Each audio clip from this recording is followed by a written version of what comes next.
হাতের ইশারায় আচমকা থামতে বললেন দীনেশজি।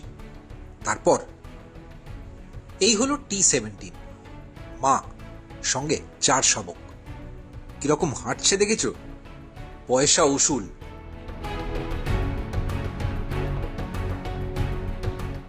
সাইটিং এর পর শেষ বেলায় বাঘের তারা, এ তো সাফারি নয়, পুরো জমে দই।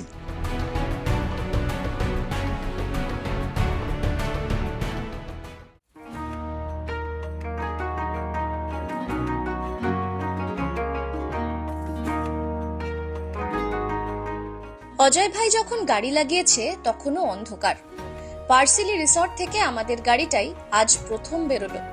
আর কটা জিপসি জঙ্গলে যাবে জানি না, ভালো করে আলোই ফোটেনি। তারই মধ্যে এই হালকা ঠান্ডা ঠান্ডা হাওয়ায় জিপসি রাইড বেশ লাগছে। বাই দ্য ওয়ে, আমরা এখন পার্সিলি থেকে চামড়াদোল মোড় পেরিয়ে এগোচ্ছি সঞ্জয় দুবরির বাফার ধরে। Destination Barkadol gate.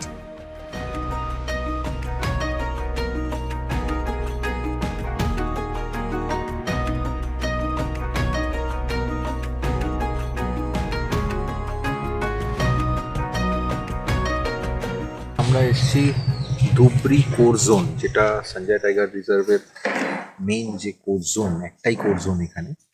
তার যে মেন গেট, তার সামনে এখানেই হচ্ছে দেখানো যাবে আমার ঠিক ডান দিকে। এটাই হচ্ছে ফরেস্টের অফিস, এবং আমাদের যে ড্রাইভার অজয় ভাই সমস্ত ডকুমেন্টস আগেই আমাদের পার্সিলি রিসর্টেই নিয়ে নিয়েছিলেন আমাদের থেকে। ফলে আইডেন্টিটি বা এগুলোর যে ফর্মালিটিসগুলো থাকে সেগুলো এখানেই হয়। আর এখন ঘড়ি বলছে 5টা 21, মানে টেকনিক্যালি আর 9 মিনিট ফরেস্টে এন্টার করতে।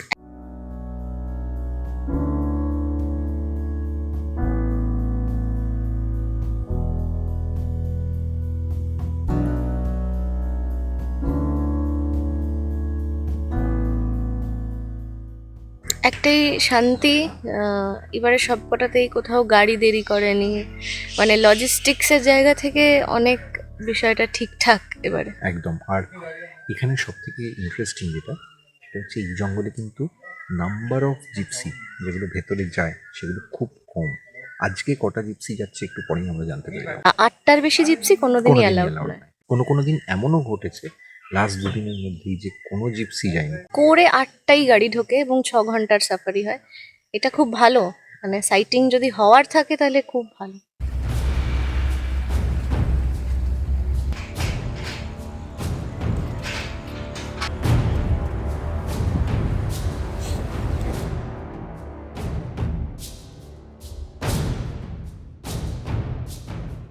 সঞ্জয় দুবরি টাইগার রিজার্ভ মধ্যপ্রদেশের সিধি জেলার অল্প চেনা এক বাঘের জঙ্গল। জনপ্রিয়তায় বান্ধবগড় কানহার ধারে কাছে না হলেও এই জঙ্গলও কম সুন্দর নয়। 831 বর্গ কিলোমিটারের এই শালের জঙ্গল অভয়ারণ্যের মর্যাদা পায় 1975 সালে, যেখানে আছে 32 প্রজাতির স্তন্যপায়ী আর 152 প্রজাতির পাখি। হ্যালো বন্ধুরা, রেকর্ডিং মোড ট্রাভেলের এমপি টাইগার ট্রেলে আবার তোমাদের স্বাগত। আজকের পর্বে তোমরা আমাদের সঙ্গে ঘুরে দেখবে ছবির মতো সুন্দর সঞ্জয় দুবরি।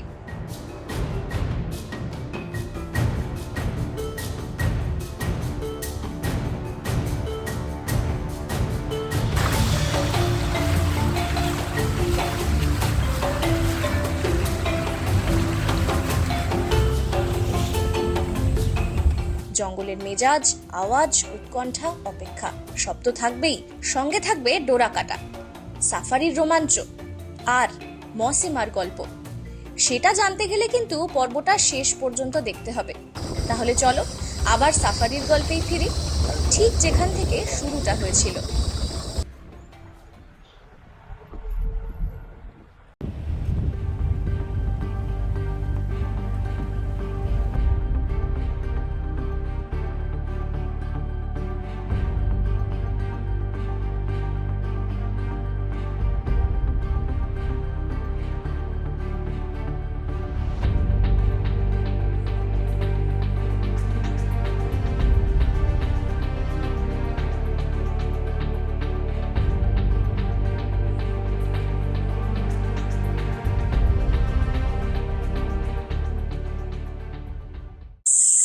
এবারও সব থেকে এক্সাইটিং এবং খুব বিজিয়েস্ট আওয়ার অফ সাফারি তার মধ্যে রয়েছি। প্রথম 1 ঘন্টায় এখনো হয়নি, কলিং শোনা যাচ্ছে মুহুর্মুহু, এবং বোঝা যাচ্ছে যে কিছু হতে পারে। কি বললে? Meeting call.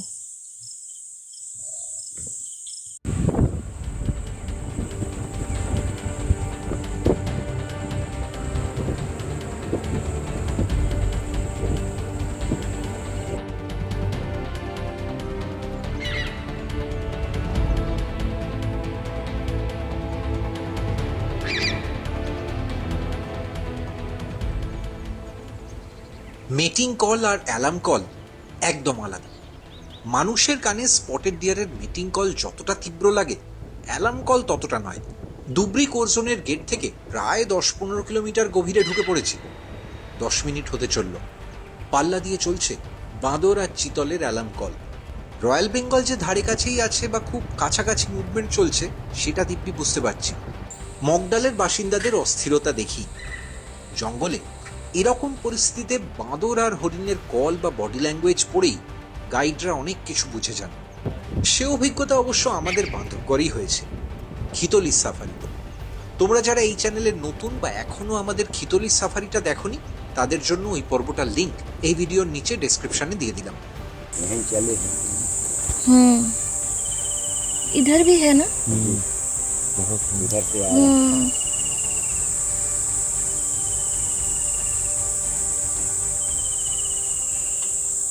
चलिए।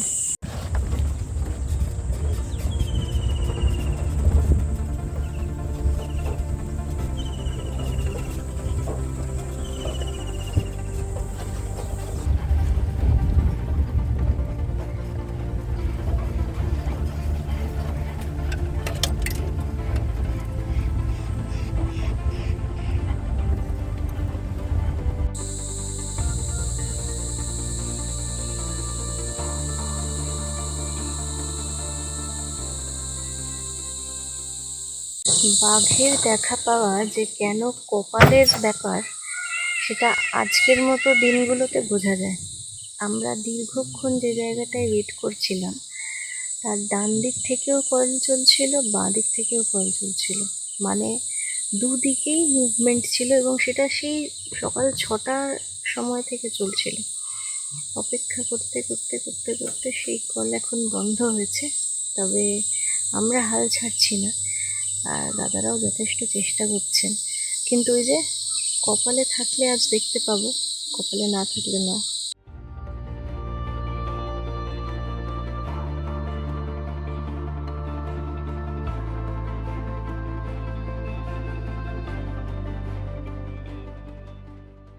বাচ্চারা সঙ্গে থাকলে যে কোনো বাঘিনী আরো বিপজ্জনক। কেন, সেটা T-17কে দেখেই বুঝলাম। সার্ভাইভাল অফ দ্য ফিটেস্ট অরণ্যের প্রাচীন প্রবাদ, আর নিজের শাবকের সার্ভাইভালের জন্য বাঘিনী যে কোনো কারোর সঙ্গে লড়ে যেতে পারে, সে অন্য বাঘ হোক বা মানুষ। তাই খুব বেশি কাছে না যাওয়াই ভালো।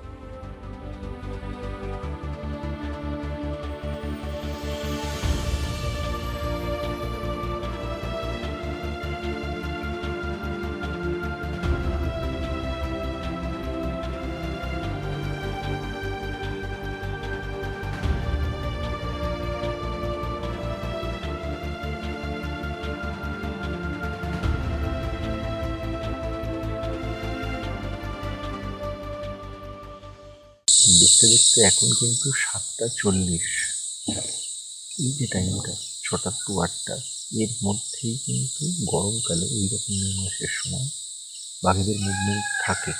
তারপর কোনো ঠান্ডা জায়গা, যার আশেপাশে জল আছে, সেরকম জায়গা দেখি তারা দিনের বাকিটা সময়ের জন্য, মানে টিল ডাস্ক, মোটামুটি এক জায়গায় তারা সেটেল করে যায়।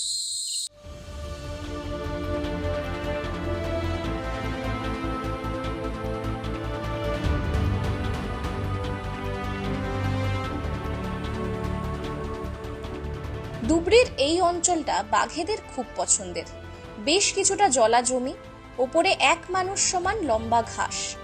গরমকালে বেলা বাড়লে এই ঘাসেই লুকিয়ে থাকে ডোরাকাটা। দূরে যে মাঠের মতো অংশটা দেখছো, ওটা আবার তৃণভোজীদের খুব প্রিয়। মাঝে মাঝেই ঘুরে বেড়াচ্ছে চিতলের ঝাঁক, একজোড়া ময়ূরীও আছে। একটু আগে যখন জোরালো কল চলছিল, তখন নিমেষের মধ্যে হরিণগুলো মিলিয়ে গেল গভীর জঙ্গলে।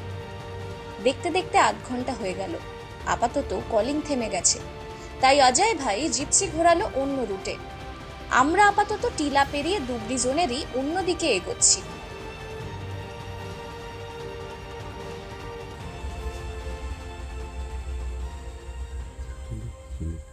ये एक दूरी लोकेशन लेकिन यही बच्चों को ढूंढ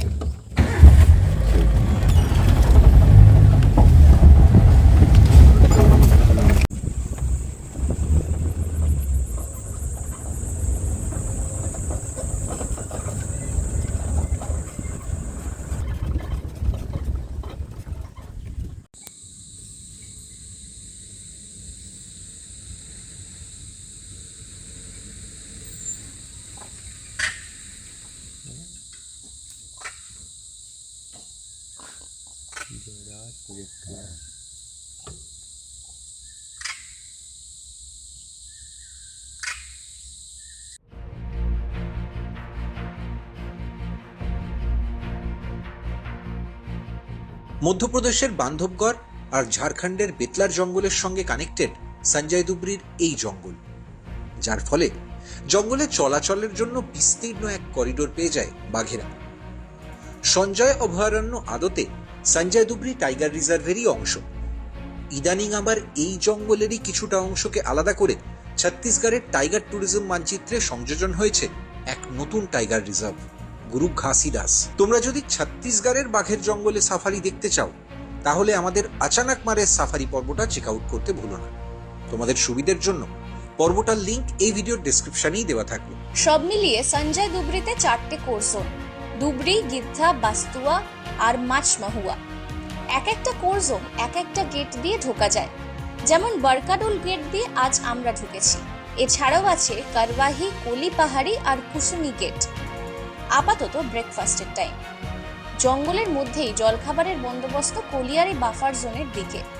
পাশেই আছে বনকর্মীদের থাকার ব্যবস্থা।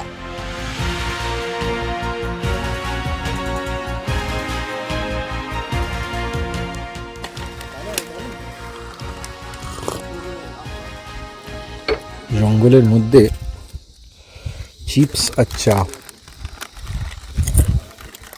এখানে প্রচুর বাঁদর, তাই এগুলো প্যাকেটগুলো বের করা যায় না। ঠিক আছে, যেতে হবে। আর নিবি না, একজন এখানে চিপস আর চা খাচ্ছে। চিপসের প্যাকেট বাঁচানো, এটা যাতে বাঁদরদের চোখে না পড়ে, ওটা কিন্তু একটা জঙ্গলে আর্ট।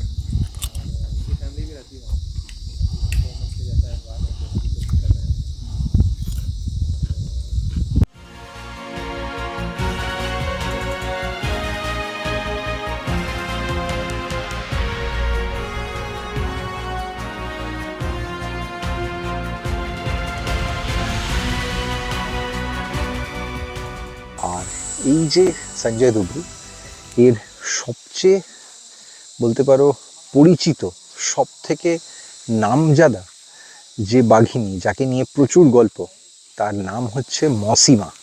এবং সেই মসিমার গল্প তোমাদের বলবো আজকে।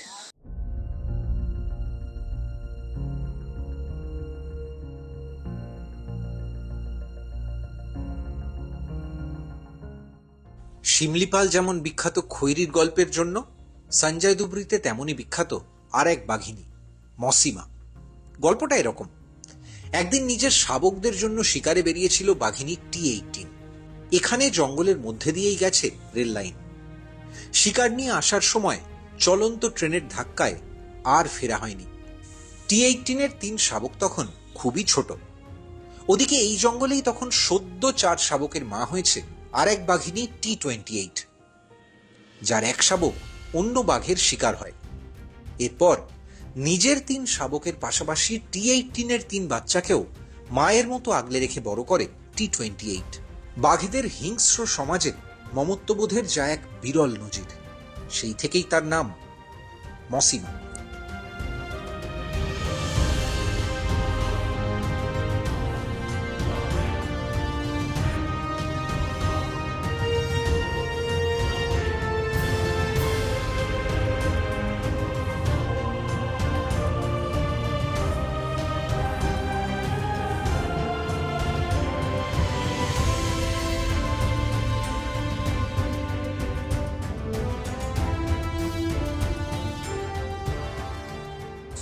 এখন আমরা রয়েছি যে জায়গাটায়, এটা একটা এলিফ্যান্ট ক্যাম্প। বেসিক্যালি ধুবড়ি রেঞ্জের মধ্যেই এই হাতির ক্যাম্পটা পড়ে, পুরো জঙ্গলের মাঝখানে। এখানে টোটাল এলিফ্যান্ট ক্যাম্পে 4টে হাতি রয়েছে এবং এর ঠিক আগে এখানে একটা ঝিল আছে, মানে এটাই এখানকার ওয়াটার সোর্স বলতে পারো। সেটা হচ্ছে খ্যারি ঝিল ওরা বলেন। আর এই ধুবড়ি রেঞ্জের একদম ঠিক জঙ্গল লাগোয়া ধুবড়ি গাঁও, তো সেই গ্রামের কাছে পিঠেও মাঝে মাঝে বাঘ চলে আসে।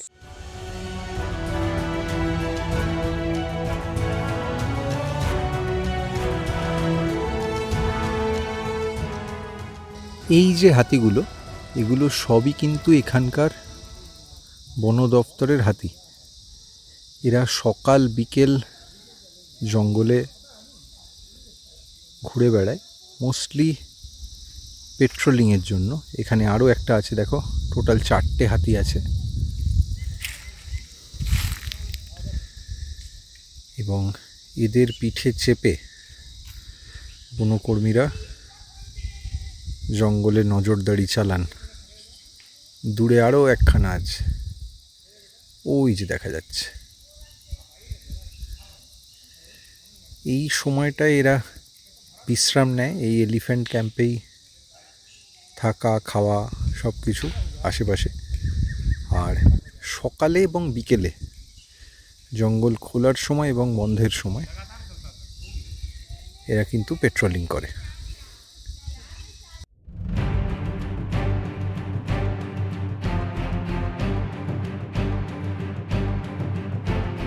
সিলেবাসে অচেনা হলেও সঞ্জয় ধুবড়িতে গল্পের শেষ নেই।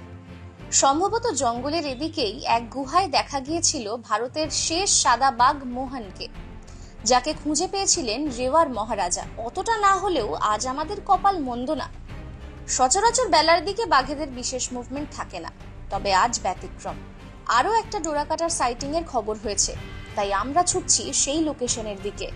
আসলে জঙ্গল সাফারিতে সাইটিং এর যতটা রোমাঞ্চ, বাঘ খুঁজতে ট্রেল ধাওয়া করা তার থেকে কম রোমহর্ষক নয়। এই ধুবড়ি জোনের বেশ কিছুটা অংশ খোলা মাঠের মতো, মে মাসের রোদ্দুরে ঝলসে গেছে।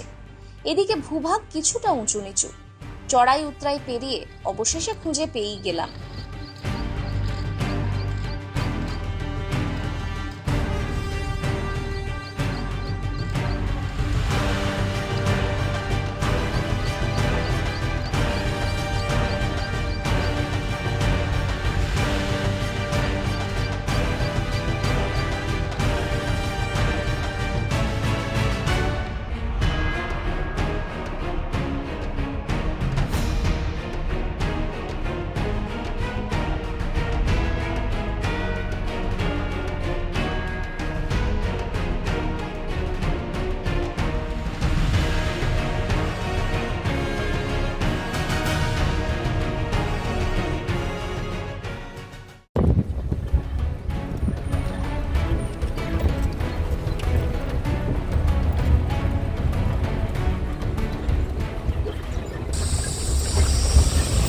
इधर भी तो इतना पानी है, तो इधर भी आसपास बैठा हो सकता है। हाँ, ये टाइगर की है बैठने वाली।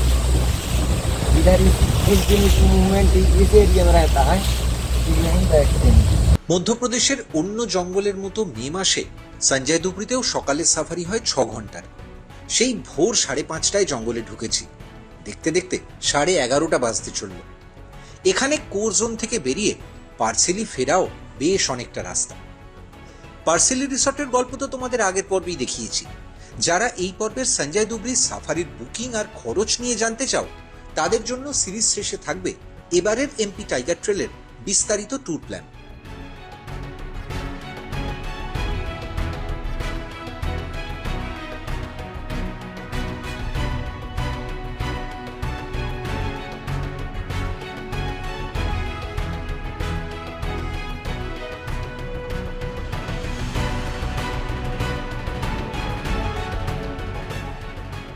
তার আগে বলো, এই পর্বটা তোমাদের কেমন লাগলো?